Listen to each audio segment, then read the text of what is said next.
Hey everyone, and welcome back to another video. And in this video, I'm going to show you how to book a pet hotel appointment on the PetSmart app. Now, this video is going to be particularly useful for individuals. Let's say that you want to go ahead and book a pet hotel because you'll be out on vacation. How do you actually do that through the app? Now, this video is going to be short, sweet, and simple, guys. There's not going to be a lot of steps involved.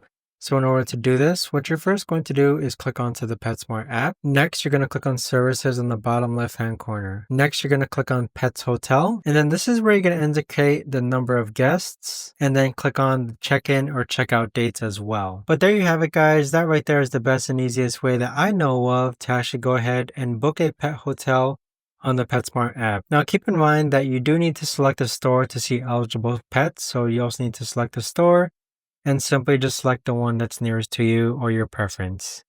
If you guys have any questions, let me know in the comments. Thanks so much for watching, and I'll see you guys all in the next video.